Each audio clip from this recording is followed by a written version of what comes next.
Good morning and welcome to Let Us Reason Together. Today is February 4th, 2026, and been out of pocket for a few days. We traveled to Kansas over this last weekend to visit family and to specifically visit Sherry's grandmother, and had a great time seeing our grandkids, and also got to take our daughter Amanda and her son Braxton with us. So lots of fun with the grandkids this past weekend, and really are thankful for the time that we had. Well, we're going to pick up where we left off last week.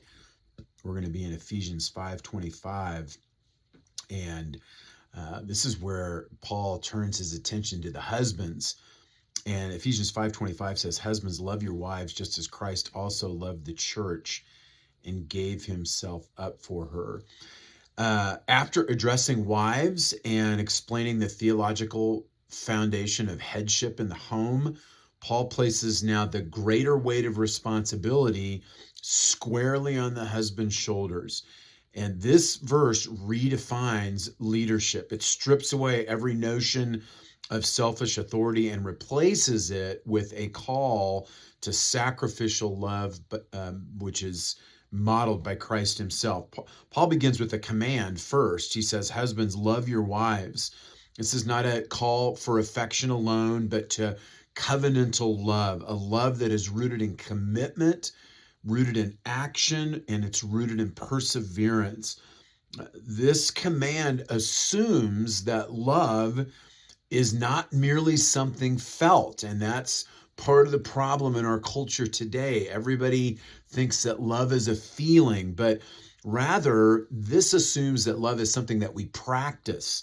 Biblical love is a choice shaped by obedience to God. This love then flows from a regenerated heart, empowered by grace, not by natural inclination.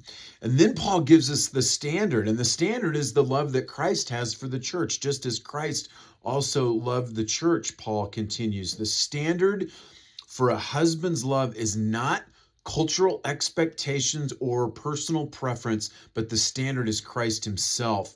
Christ's love is initiating, his love is faithful, his love is undeserved. Husbands are called to reflect this same redemptive love within their marriages. And then Paul gives us the measure, "and gave himself up for her" at the end of verse 25. Here, Paul reaches the heart of Christian headship. Christ's authority was displayed not through control, but through self-giving sacrifice. And this phrase points us directly to the cross. Christ loved the church by laying down his life to redeem her. For husbands, this means leadership expressed through service, patience, forgiveness, and daily self-denial. Any form of leadership that takes personal comfort at the expense of one's wife contradicts the gospel.